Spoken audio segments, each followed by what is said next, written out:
بسم الله والصلاة والسلام على رسول الله وعلى آله وصحبه أجمعين. Assalamu alaikum wa rahmatullah. I feel honored to be addressing you all today on this beautiful night of Ramadan. I pray that Allah accepts everyone's salah, siyam, tahajjud, dua during this blessed month. With this opportunity tonight, I really wanted to address that topic in itself, which is our ibadat during this month. During the month of Sha'ban, we always find ourselves having conversations with our family, with our friends, about what we are going to take during this month of Ramadan. What steps are we going to take so we could go to Eid and besides just eating good, leave knowing that we are better people and to continue that until the next Ramadan. We set goals for ourselves. This year we're going to read this many pages of Quran. We're going to wake up this amount before Fajr to pray. We're going to pray this many rak'ahs at night.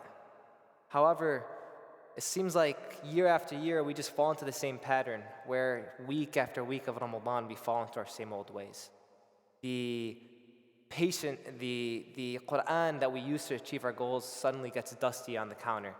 The tahajjud that we used to pray every day suddenly becomes an amazing time for sleep. And the sins that we're able to stay away from suddenly start coming back. The purpose of this talk today is to give a unique perspective on what it is that we can do to combat this pattern, this perennial pattern that we all become slaves to. And that is appreciating the measureless aspects of our deen. Appreciating the measureless aspects. What does this mean? What is the measureless? By the measureless, I'm talking about the internal growth that we experience, that can't be counted, that can't be put into a certain goal, can't be a certain threshold. It's the patience that we have when we're angry. It's the compassion we feel when someone else is in pain. It's the tawakkul in our hearts when we're going through calamity. Naturally, we're wired through all the different experiences in our lives to think of things in terms of numbers and certain goals, tangible, physical things. If you're a student, you're thinking of improving your MCAT score, like Anas said a few nights ago. If you're trying to increase your GPA. If you're a physician, you're ranked based on the RVU system, bundle payments, all different kinds of metrics. If you're a businessman or a businesswoman, it comes down to the bottom line, your profit.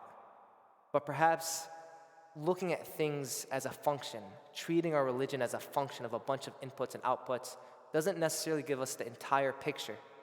The physical manifestations of our religion do not always provide a complete picture of what's in our hearts, of our internal spiritual growth.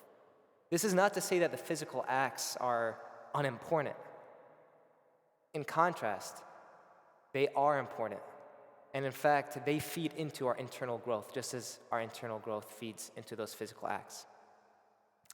Now, I know we always talk about internal growth, whether it's all the halaqas we attend, all the Friday night reminders, Salat al-Jum'ah, but I really wanted to focus on one today, one part of our internal growth that reigns supreme over all of us, and that is love for Allah.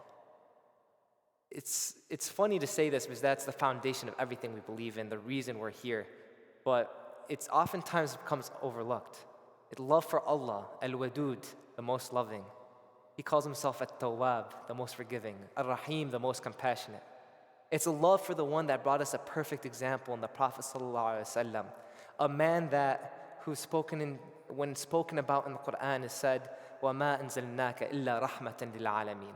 A man that after years of torture, humiliation, seeing his family members die before his eyes, his friends, his loved ones tortured and hurt, walks into Makkah al-Mukarramah in victory with his head lowered in humility. And he says what Yusuf alayhi salatu wasalam said to his brothers, لا تثريب عليكم اليوم. We have love for the one that brought us the book, a Quran that affects a university professor just as much as it affects the illiterate Bedouin.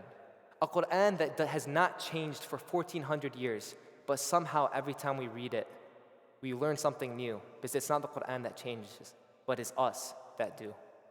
A Quran in which Allah Himself tells us, "Ud'uni astajib lakum," call upon me and I'll answer you. We have love for the one that created nature to remind us every day of His existence. We can't go outside without thinking of the ayah, إِنَّ فِي خَلْقِ السَّمَاوَاتِ وَالْأَرْضِ وَاخْتِلَافِ اللَّيْلِ وَالنَّهَارِ لَآيَاتٍ لِأُولِي الْأَلْبَابِ. Verily in the creation of the heavens and the earth, and the alternation of the night and the day, are signs for those of understanding.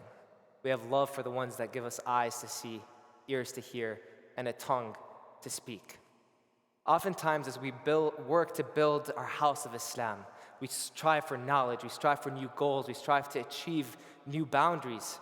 We sometimes forget the foundation of it all, the foundation of the building itself, which is love for Allah.